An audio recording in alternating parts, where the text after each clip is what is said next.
Well, I'll tell you what, I'm going to do the best I can to monitor chat and present at the same time, but I do have Terry with us. Terry is in charge of our marketing over here at the firm. Just so everybody knows, we also have, I had Kate Willard, who just recently joined in, and she is also licensed in New Mexico. She's based out of our Colorado office, so she mostly deals with Colorado stuff, but she does have a lot of experience dealing with New Mexico matters as well. So I invited her to come and hang out, and maybe she'll say a couple of words towards the end or something if she wants to jump on screen. Okay. So for those of you that don't know me, although I think everybody in here probably already does, my name is Marcus Martinez. I am an attorney over here at Vial Fotheringham. I am originally from New Mexico. I was born and raised in Santa Fe. I went to school at UNM in Albuquerque. The wife and I actually still have a home in Albuquerque. So, all of our family's there. We have a home there. A lot of deep roots, which is why I'm so involved in our New Mexico practice. And before I actually moved over here to Arizona to go to law school, I used to be a math professor over at UC Boulder. So I used to teach algebra, calculus, trig. And after I did that for about a year, I realized I probably couldn't spend the rest of my life writing, papers about infinitesimal calculus equations or theory of nonlinear equations. So that's when I said, I'll do the smart thing and go to law school. So after going to law school, I've been practicing now for a little over 4 years in Arizona, and I've been licensed in New Mexico for just under 3 years. So the time is actually flying by really quickly. But it's been great so far. I mean, we've had a lot of really great results for our clients in New Mexico. Been dealing with all of the court systems in all of the counties, which has also been interesting. COVID has brought a little bit of an obstacle, more of a speed bump than anything. But I do actually have a little bit of an update for you on that. So for those of you that do have collection accounts with us or are thinking about foreclosure, or maybe you have an enforcement matter that we're also contemplating foreclosure on, the New Mexico Supreme Court last year put an order in. It's an administrative order, so it wasn't done through the legislature. It wasn't done through Governor Grisham's office. But it was an order that put a stay on issuing writs of garnishment throughout all the courts in New Mexico. So that put a bit of a huge obstacle on all of our cases, because our cases are considered consumer debt. In my opinion, the issuance of a writ to send it to a foreclosure wouldn't apply to our cases, because our lien is given to us by statute and also by recorded CC&Rs. However, courts seemed to interpret it over the past year as it would also apply there, and nobody wanted to challenge it. I disagreed with that, but at the same time, if we were to try and put a challenge together right now, probably wouldn't matter, because this entire order is going to be lifted by February 1st of 2022. So in the meantime, the way that they're going to ease in all of these garnishments, that there's already a flood of landlord-tenant evictions, restitution orders that are hitting the courts right now, and it's causing a really bad backlog. The foreclosures are going to resume by the federal moratorium that expired. It's going to resume in September. I believe it's September 9th or September 7th or September 9th. So there's going to be a huge flood of foreclosures that are about to happen as well.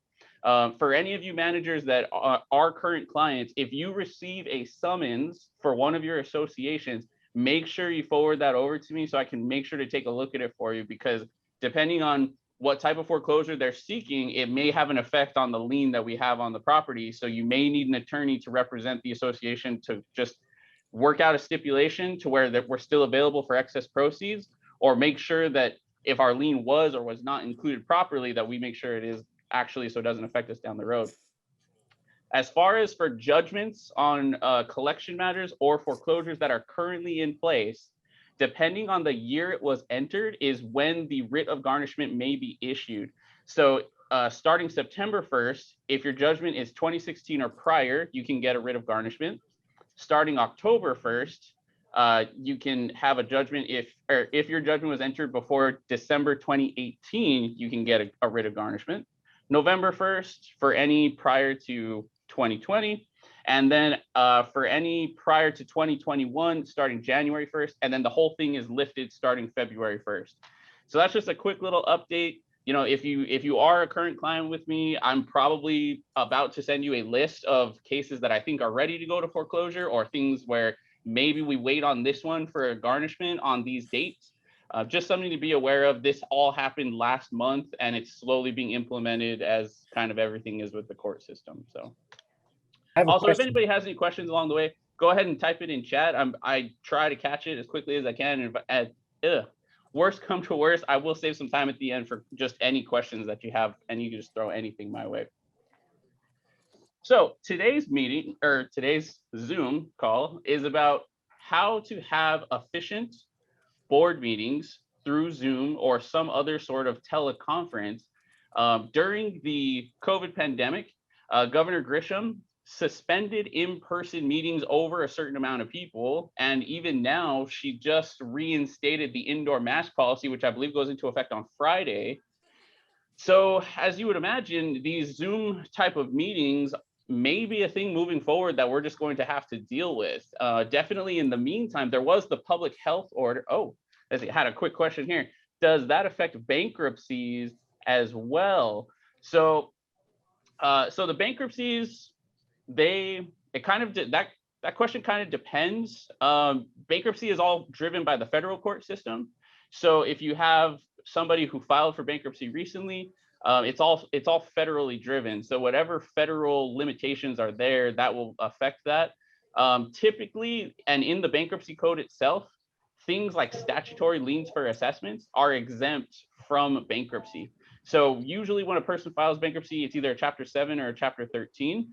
Chapter 7 will usually get rid of the personal obligation for the debt, let's say, but it will not get rid of the statutory lien. So then depending on whether you're a condo or an HOA, that will tell you what the lien still is sitting on the property.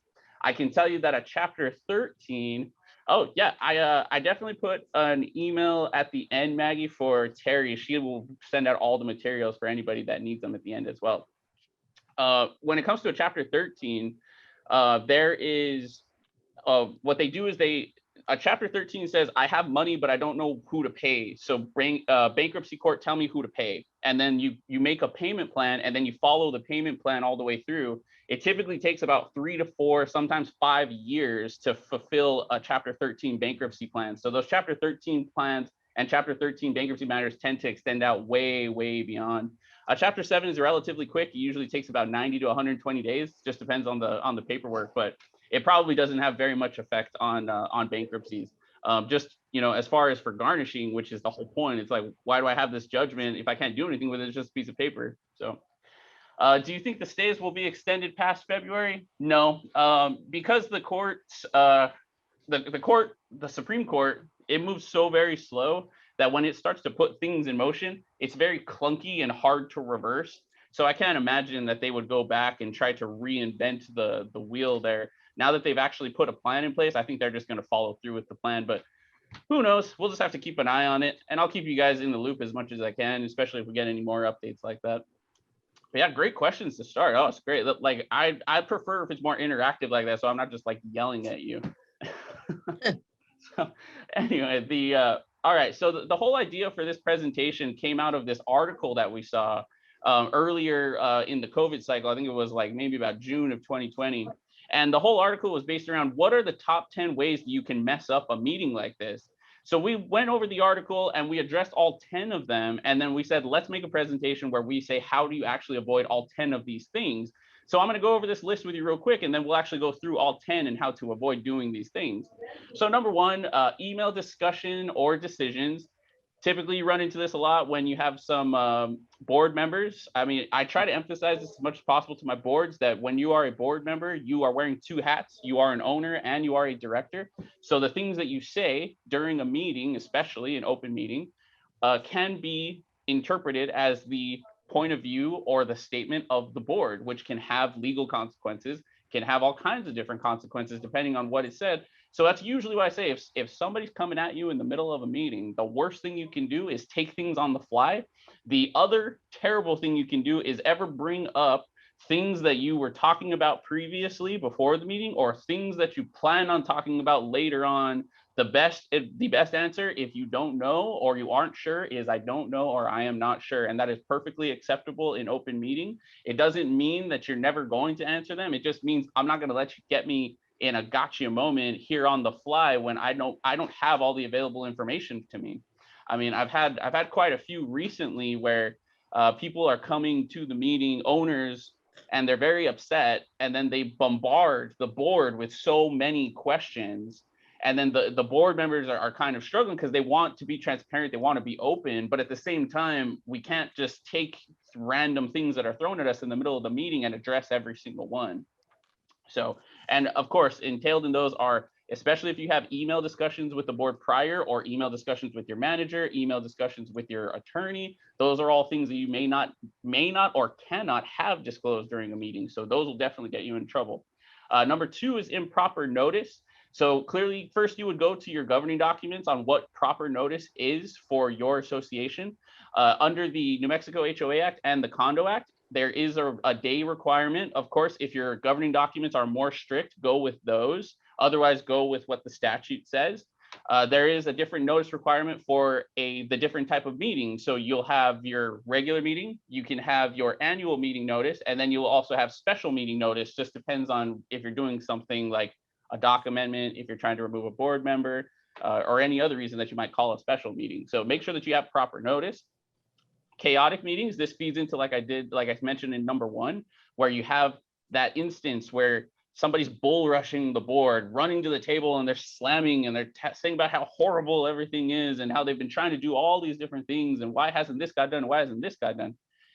And then they start to bombard you with questions that you don't necessarily know. So controlling the meeting as much as possible. And usually this falls on the board president or the community manager, whoever is in the bigger point of authority. That's usually who will step in and kind of rein in the meeting. So, if it gets to the point where it is complete chaos, there is nothing that is going right, the president or the manager just needs to step in and say, look, this is not what this meeting was designed for. This is not what we intended it for. We are not getting anything done productively. Let's table all of the remaining business for the next meeting and we will address it then. Let's adjourn. And then you motion to adjourn and the whole board either votes to adjourn or not adjourn, and then that's it. That's the easiest way to get out of it. I've found that not too many people actually know that proper procedure to do it. That's just straight following rules of order, and it's the easiest way to kind of shut that whole thing down, and it prevents a lot of that as well. Straying from the agenda. So this goes 2 different parts. One is making sure that you're kind of staying on a good pace in your meeting. The last thing I want is for your meeting to last 3.5 hours. I think an 1.5 hour meeting is probably even a little much. You want to stay at an hour and then leave yourself about 15 to 20 minutes for an executive session if you need to. The best way to do that is when you send out your meeting agenda with your notice, you just have timestamps on it. And then the other thing that you can do too, you cannot limit somebody from speaking at all during a meeting, during open forum. However, you can limit the amount of time that they speak for. So clearly, we're not going to let somebody just go during open forum, talk for 20 minutes about who knows what, but we can say we're going to have an open forum. We're going to limit all the speakers to under 1.5 minutes, 1 minute, 2 minutes, whatever it might be. So that also helps to keep you staying on your agenda. So that way, if you have topics that are going to be more confrontational, sometimes it's better to leave those towards the end or right at the very beginning, because then sometimes those are the only times that people show up because they want to talk about that thing. Could also help you as well when you're dealing with open forum. If you know that you're going to have a rather confrontational open forum, you could put the open forum at the beginning, and then it might actually alleviate some of the rest of your agenda from going sideways. So, and then again, silencing homeowners just kind of goes back to what we were saying with straying the agenda. You cannot stop somebody from speaking in open forum. There needs to be an opportunity for an owner to speak during your open meeting. But like I said, you cannot silence them altogether, but you can say, okay, we're going to keep everybody's discussion down to 1 minute, 1.5 minutes, 2 minutes. Squirrely meeting minutes. So typically the meeting minutes are either done by the community manager or the secretary for the board. It kind of just depends on how you have the duties assigned. I like to say my golden rule is don't have meeting hours, have meeting minutes. You don't have to necessarily notate every tiny little thing that happened. You know, this board member scratched her nose and this person shuffled their chair and this person coughed, and like, no. All you need to do is use your agenda as your template to start, and only notate things that when actions are taken, or if something completely abnormal happens that you think is notable. And even when it comes to the voting, I don't necessarily think that you need to put, you know, Bobby Sue voted yes, Billy Joe voted no. Like, if you want to put a motion for a vote, seconded by this person, and then how many yes and how many no, that is perfectly acceptable. Unless your governing documents require you to do further, that is 100% acceptable under the law. So that helps as well with the meeting minutes, because remember, these meeting minutes are what you are going to use to prove or disprove your case in case anything goes to litigation. Like, this is my source of all things. Like, when I have to find out, did they discuss the change in vendor? Did they discuss the change in assessments? Did they discuss why they were moving towards this action item? This is where I have to go to try and figure it out. So do the best you can to organize it and make it as neat as possible. Put enough in there where I can see what's going on, but don't put too much where you're just kind of constantly having to write like a Bible verse over here every single time. Let's see. Oh, see, we have a question here. Is it okay then to say all present voted yay or nay after the motion? Yeah, that's perfectly acceptable. So one of the ways that you can notate that is all voted present voted yay or nay, or you could just put all voted unanimous yes, unanimous no. Totally acceptable. Both are totally fine. Which, now that I speak about unanimous, just a quick reminder, if you do have to take an action outside of a meeting, which I highly recommend you do everything as much as you can in open meeting, you can take an action outside of a meeting only if there is unanimous consent, and that unanimous consent is in writing. So just, you know, always good refresher on that. All right, sharing confidential or privileged information. Again, this goes towards like the legal stuff, or as far as things with your manager as well. You don't want to disclose information that might put you or the community at risk. By doing that, you may expose yourself as a board member to potentially being personally liable if any damages occur because of that disclosure. It may also ruin privileges for the rest of the association because you have disclosed it to somebody else. So just keep that in mind. Creative math for calculating quorum. Don't do this. Do whatever you can. Just make it, your quorum is your quorum. So whatever your documents say your quorum is, if you have it, you have it. If you don't, you don't. It's that simple. You don't have to recreate the wheel on that. I hope nobody's doing this. I've never actually seen someone do this.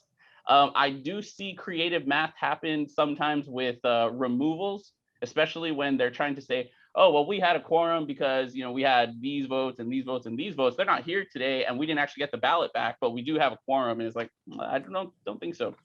So don't get creative. It's either you have it or you don't. Again, going back to voting irregularities. So, you know, we want to keep track of those as much as we can. And then my own little war story that I threw in here as number 10. There is a guy, okay, on TikTok who has millions of followers, hundreds of millions of views, and people get your Zoom information. They pay him to show up to your meeting and just be a disturbance. Has not happened in one of my New Mexico communities yet. I've seen it on TikTok where this guy will show up to college classes. He shows up to meetings in Florida, because I think he's in Florida. And he's shown up to some meetings in California where he has actually just been there to disturb because some homeowner got really upset. So want to avoid that. Probably the best way to avoid that is, like we'll talk about a little bit later, about when we're handing out the information, and then make sure that we're utilizing the waiting room whenever we do have a Zoom meeting. So that way we can at least kind of keep track if we see someone that we just completely have no idea who it is. And then also utilizing the mute all function, which we'll talk about a little bit as well. So try to sprinkle in a little bit of memes every now and then, just to kind of keep it a little bit lighter than just me regurgitating information at you. But I think this is pretty accurate, especially for like what the last year has been. I'm pretty sure we'll probably see a couple more of these with another Halloween in this like sort of half lockdown sort of situation. But all right, as far as choosing the right platform, I don't think there is a perfect platform. Me personally, I have more experience with Zoom. I think most communities probably use Zoom. I mean, everybody in chat, you know, you put which one that you use the most. I think most probably use Zoom. I've seen some that use GoToMeeting. I haven't actually used Skype for like a big meeting like that yet. I've only used Skype for like one-on-one, like FaceTime type of meetings. Google Plus Hangouts. I've used Google Meet. I have not used Google Plus Hangout because I feel like that one's more geared towards like work environment. What I can tell you though is that they're all pretty, user friendly. They're all usually accessible, and they all have different ways to secure.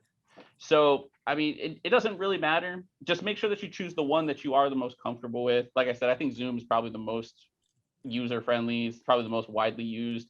And the other thing that was pointed out to me when I did this class in Arizona is there's a gentleman who was on a board, and he was mentioning that he felt Zoom was the better platform because if you go to the Zoom website, they have extensive tutorials on how to use the software, and it actually has been a really great resource for him. So he's been using that. I highly recommend you go take a look at those. I haven't looked at them personally, but I can imagine that if they have functionality tutorials, that can only help you just to breeze through your meeting and make it like, how would you, mute somebody? How could you kick them out? How could you use those breakout rooms if you ever needed to for like separating things out?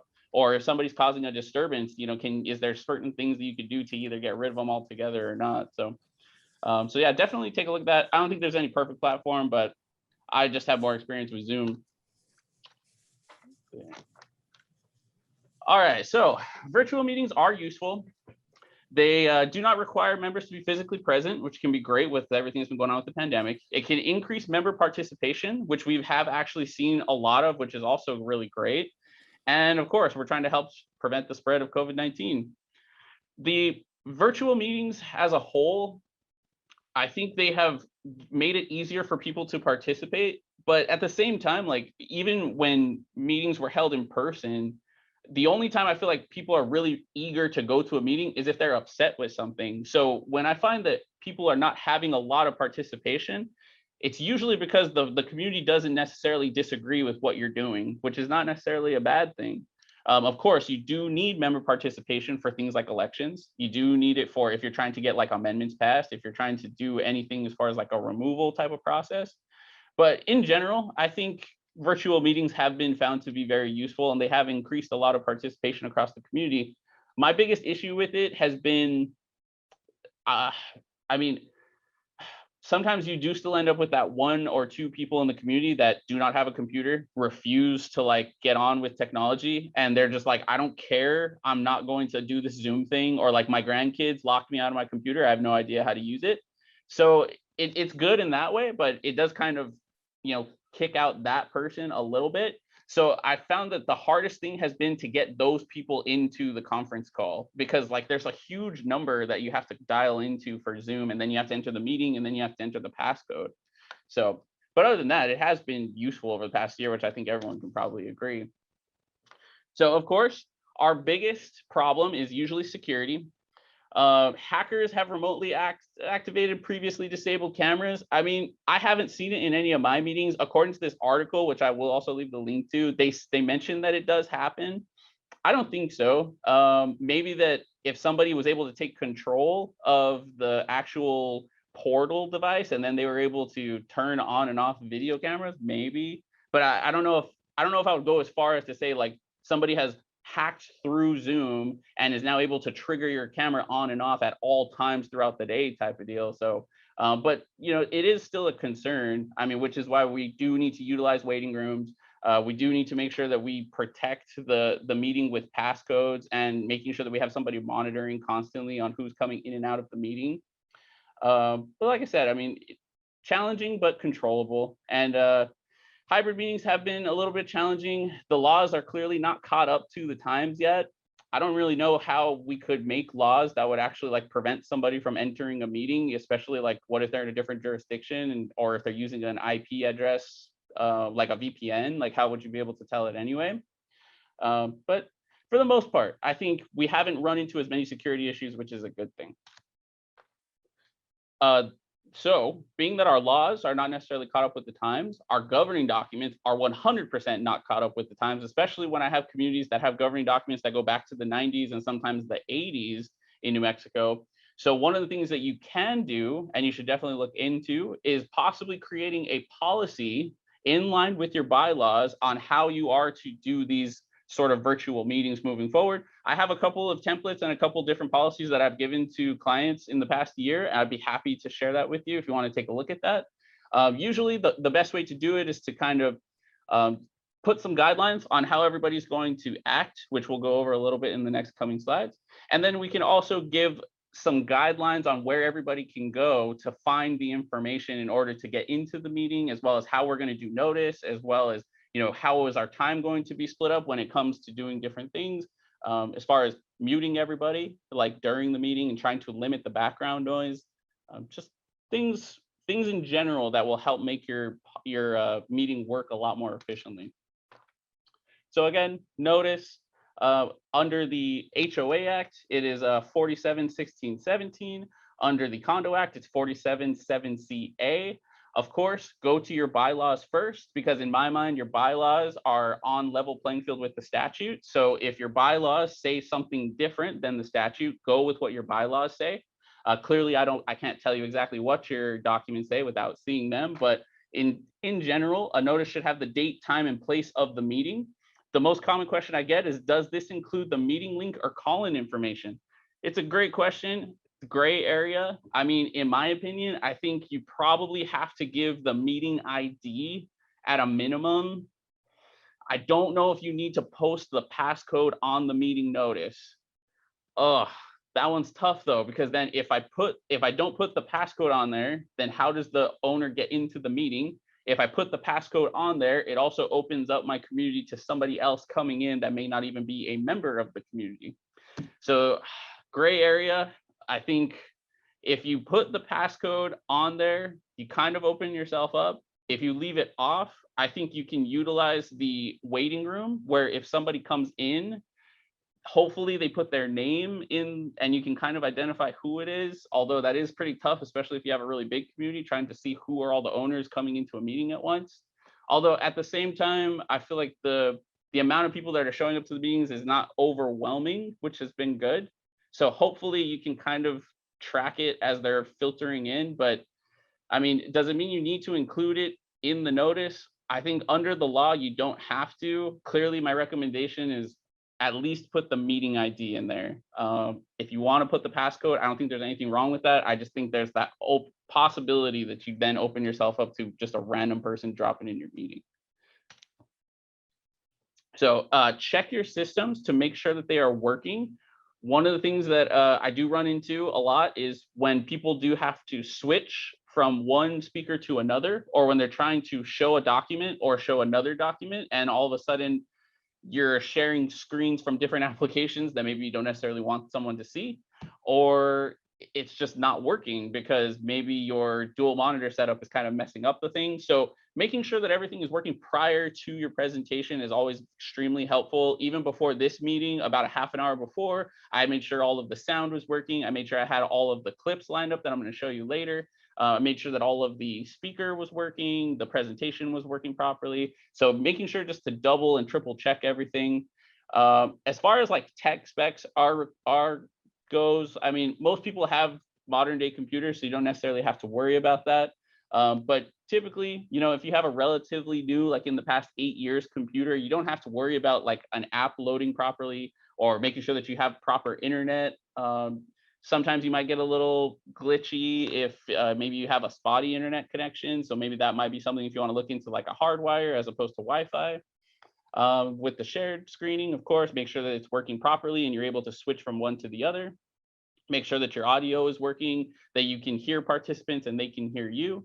Make sure that your mute all function is working, so that way you don't have any like really bad background noise, especially if you have people that are in a public space or even if they're just at home and there's kind of kiddos running around in the background. So just make sure you double check that all of your systems are working. Getting properly dressed. So look as professional and presentable as possible. Clearly, you know, most of these meetings are done at night. I'm not going to expect you to be suit and tie or a jacket, but pants preferred. In a recent study, they found that up to 40% of people are not wearing pants during a meeting. Not to say that they're not wearing only underwear, but they may be wearing shorts or swim trunks or tutus or who knows what else. put pants on. I promise. You never know when that one time that something weird is going to happen, you're going to jump up and you're on camera, and sure enough, you're not wearing pants. Rest assured, I am wearing pants today. I did have to go to court and everything, so I am properly dressed. We will see a couple clips later on when this can backfire. So properly dressed, always something to consider. Send the agenda and materials in advance. Again, this goes with the meeting notice. If you put your agenda attached to your meeting notice, even with the timestamps like I mentioned, it will help keep you on pace, and it will help keep your meeting as organized as possible.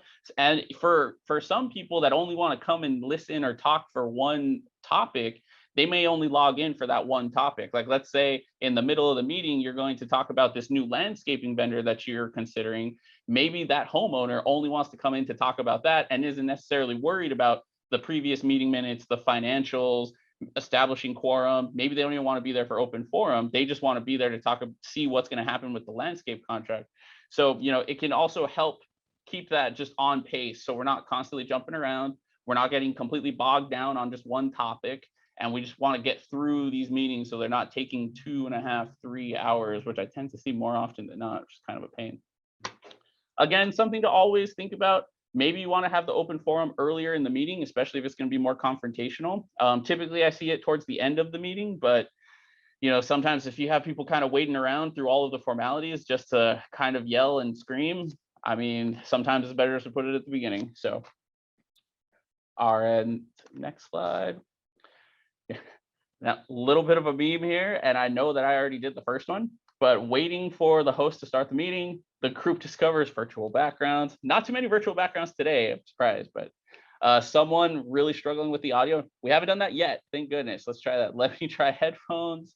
Everyone holds up their cats. No cats today. Good, no, it's good. 1:15 to 1:25 is the actual meeting time. Hopefully not. Hopefully we get started a lot sooner than that. And then at the very end, there's usually always at least one person that says stay safe. So that's been the norm lately.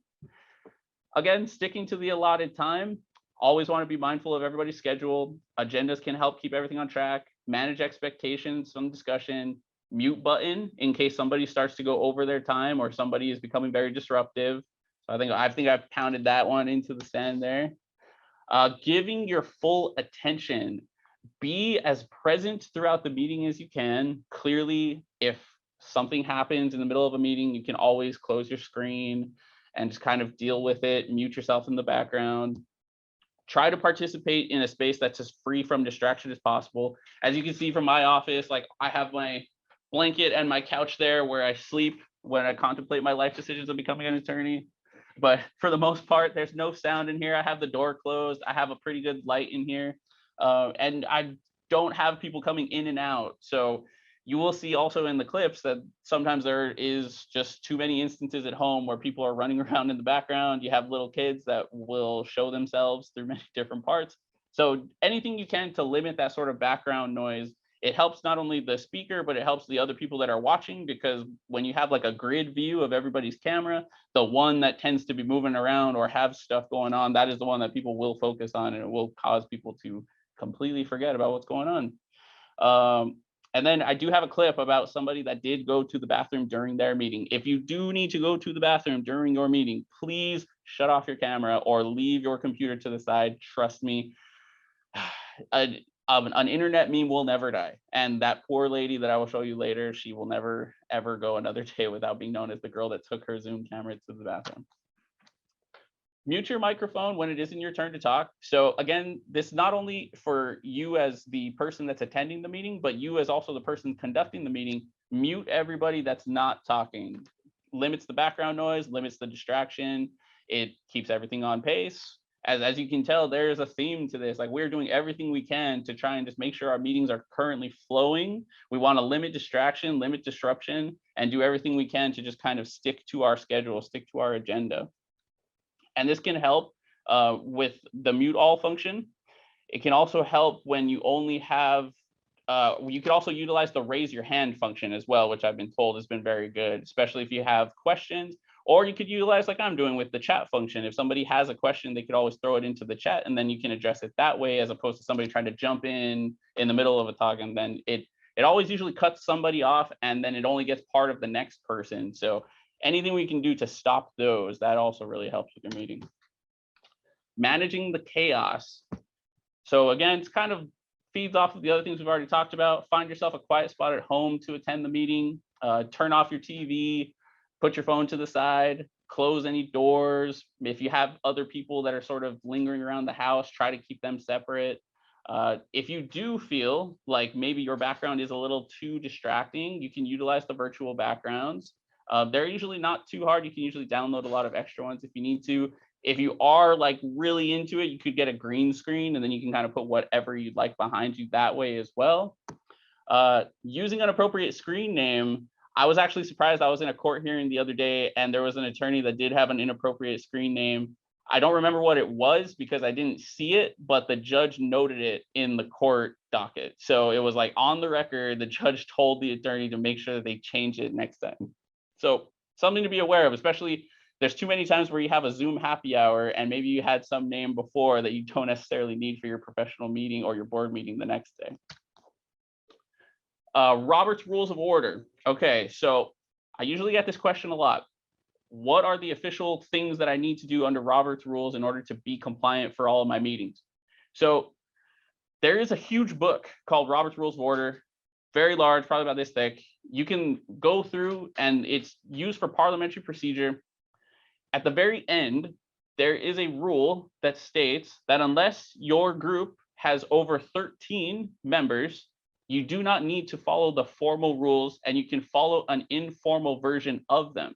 So if you have a homeowner that comes in, it's like, you did not follow the rules by doing this, this, and this. It's like, I understand that you're following Robert's rules. However, we do not need to follow them exactly. We can follow a more informal version of them.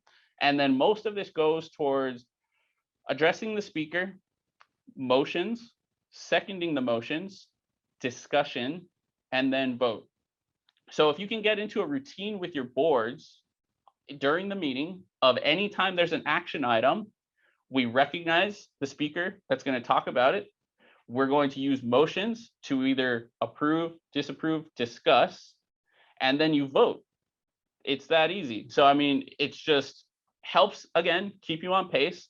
But whenever you have an action item, you have one person that brings up the item, you present any information that you need to, and then you just vote to approve or vote to disapprove, and then you take a number. That's it. Let's say somebody on the board feels like there needs to be more discussion, they could always do a motion for more time to discuss. Let's say that somebody doesn't feel like we have enough information or they feel like we need to table it, you can always do a motion to table. You can always do a motion to reserve it for the next meeting. These are all different things. I have a cheat sheet for Robert's Rules that I can also send to you. Just send me an email or send Terry an email, and you can forward that and you can distribute it to your boards too, so they could literally use it as they're going through the meeting. And it kind of just shows all the things that you could do. But I mean, if you do go strictly by Robert's Rules, I commend you because they are extensive. But if you do just want to use that cheat sheet, it's perfect. Like, and basic, get into a flow. We come to an action item, we discuss, we vote, move on. Easy. Just boom, boom, boom. Probably a good just rule of thumb, always act like the meeting is recorded. This meeting is recorded. I think only my face and the slides are going to be recorded right now. But always act like they are. Probably a good rule of thumb, just to keep it on. Again, going to the dress professionally, going towards the proper screen name, going towards just being respectful to everybody. I mean, are virtual meetings going to be the future? I don't know. In my opinion, probably. At least, if not entirely, there's going to be some sort of hybrid form of them in our lives forever moving forward. A big part of that is because of everything that's happened, where everybody's going to be a little bit more on edge and meeting in big groups, especially in the near future. But right now, you have a lot of baby boomers that own most of the real estate. As that market starts to transfer to more millennial Gen Z, they're going to probably prefer this more electronic means as opposed to going in person to a meeting. So it's very possible that statutes start to get rewritten to accommodate to these virtual meetings. It's very possible that your boards amend documents in order to have these meetings exclusively or at least in part. And it's very possible that this might be the preferred way moving forward, because it may give people the ability to connect from wherever they are, and they don't have to worry about, am I going to be home on that day at that time to go to the meeting at the clubhouse? Am I going to be, are my kids going to be with me that day and I don't have a sitter? Am I going? So it's very possible. There's a bunch of different things that can happen. As of right now, for the time being, it kind of just is the best option. But who knows? In the next 3 to 4 years, there could be, like I said, changes to statute. You could change your documents. I mean, there could be a bunch of different things. So now I'm going to show you some of the examples that we had of things not to do during the board meeting. So does everybody still see the slides, or do they see a video on screen?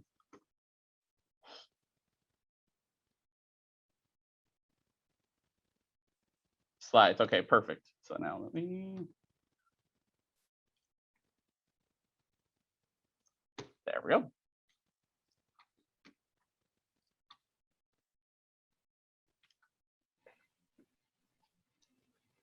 Oh, there it is. Okay. So I was telling everyone that I'm standing on the Empire State Building on this ledge, and if I just, oh, Jeff, oh my God, did he fall? Jeff, did you fall? Oh my God. Is that for real or is that fake? it was just an effect. It was a video effect. Oh,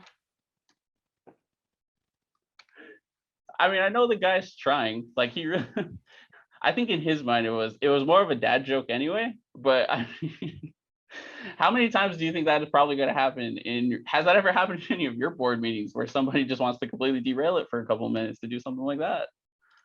This by far, this circled around like all of my attorney friends for way too long. But there was this gentleman who appeared in court and he had the cat face and he did not know what to do with it. Ponton, I believe you have a filter turned on in the video settings. You might want to take We're a look. trying to, can you hear me, Judge? I can hear you. I think it's a filter. It is, and I don't know how to remove it. I've got my assistant here. She's trying to, but I'm prepared to go forward with it. I'm here live. I'm not a cat. I can see that. I commend the other attorneys for not cracking up in the middle of a court hearing, but if your attorney says that he is not a cat to the court, you're going to lose that case. I don't care what it is. You're going to jail. You're going to lose that civil case. You're going to lose the probate. I'm sorry, but when your attorney has to clarify to the court that he's not a cat, that should raise some red flags for everybody. Profession, and in reality, I've heard that social work has woman very high standards and like good standards in terms of things, and that oftentimes people of other professions don't have. Yeah. hold on. Like I said, do not take your Zoom meeting to the bathroom. Internet memes will never die. That will be used forever. I guarantee you. That poor woman. I mean, I don't know what she was thinking, but Marcus, last time when you presented this, before she got up, you were like, "No, Jennifer, don't do it." I mean, it's just great. But like I said, I mean, don't become this, okay? Because the second that you do something on a Zoom call, you can almost guarantee that it is going to be replicated at least 100 million times on the internet. Oh man, that poor woman. I feel so bad for her. The other thing too, am I the only one that like wonders why all the other participants didn't jump in and say something? Like, how come nobody has the like desire to just be like, hey, you might want to shut off your camera, or like, Jennifer, what are you doing? Like, no, everybody's just like letting it go because they want to see it. It's just like the car accident, right? They want to see it happen. It's crazy. I think they were in shock. I have seen ones. I never know if they're actually real or staged, but it'll usually be like a guy and then he's sitting down and he starts to like undress and he's got lotion next to him. A lot of insinuation there. Oh, good. So I've seen a couple of those. This one was attached to the article that talked about proper dress. And I mean, everybody loves this guy anyway. So, I mean, clearly not serious, but I mean, you could end up with a couple of board members like this.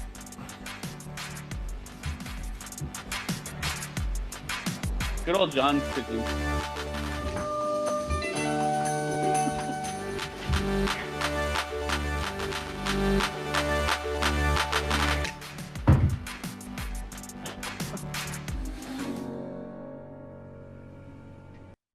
I mean, at least he clarified at the end how it's supposed to look, so that's always a good thing. Oh, goodness. Oh, man. That's always my favorite part of this whole presentation, is just being able to see all the bloopers that I put at the end there. Oh, man. I think that is actually all that we scheduled it for. And look at that. It's only, I think we're right up on an hour. Oh, we got about 12 minutes. So, I mean, I didn't take up your entire lunch hour, which is great. I have saved some time here at the end for questions that you may have. Of course, if you need the, let me pull up my chat here just to make sure I'm not missing anybody.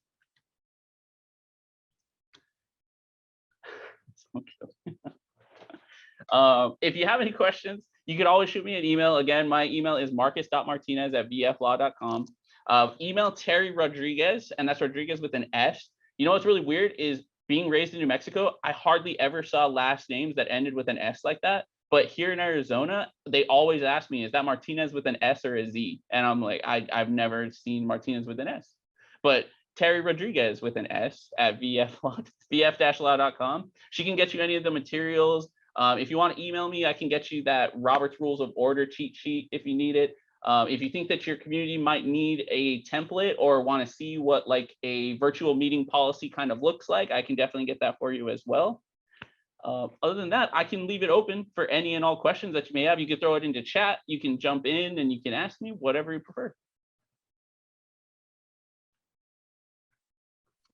Marcus, if you can forward me this presentation, the one I have, I think, is the one that you presented to Arizona. So if you wouldn't mind forwarding that in the Robert's Rules, I'll take care of sending it to those who need it. Perfect. Yeah, I'll send you the PowerPoint and then I'll also send you the PDF version in case so it just has the slides. And then yeah, the Robert's Rules of Order, I'll definitely get that one over to you as well. Thank you. Yeah, no problem. Terry, I'm trying to think of what our next class that we're going to be teaching is going to cover. And I am not in the office, so I think it's I'm trying to think of the date. I think the date is October. October. Okay, so originally we had, it might have been November. Hang on, I'm going to look at my marketing worksheet. It should be there. Originally we had it scheduled for the 3rd week of the month, but I got a trial scheduled on that morning, so I probably will not be available that day. Hopefully the trial goes away. We'll see. Fingers crossed. But it is called, I believe we're calling it Paper Chase. So what I was going to do is I was going to go through all of the like current case law and some of the more like landmark HOA and condo law cases, just so that everybody can kind of know kind of what to expect from the courts. Like I know for a fact that there's this really weird case out of Santa Fe where there was a restriction on pets and a homeowner had a chicken coop. And tune in to our presentation so you can see how that chicken coop case went. Because that is still standing law today as far as I'm aware of. Marcus, we moved it to October 28th. October 28th. Perfect. And then as always, if you have any ideas for any presentations that you think might be useful, I know Quentin did a presentation on marijuana, because recreational marijuana is becoming a more prevalent thing in New Mexico as well as Arizona. So he has a really great presentation that he's done with that one as well, in case you have community members that are concerned about that. I know we had a case in Colorado where the association was a condo and somebody was smoking and it was going through the vents into other units. And one of the other units was really upset because they didn't like the smell, and smoking was prohibited, but I think that they interpreted that as cigarette smoking as opposed to marijuana smoking. So when they went to court, the defense for the guy that was smoking, he put a person on the stand that said, well, I actually don't mind the smell of marijuana, so to me, it's not a nuisance. So the judge kicked the entire case out just based off of the fact that you can't call it a nuisance and it's not smoking under your documents, so it's going to be just fine. So that was, I mean, I didn't expect that sort of answer from the court, but definitely a concern moving forward. Not too many, I can't imagine there would be too many instances like that for our New Mexico clients, maybe though. Let's see. Kate, I don't know if you're still here, if you want to jump on and even just say hi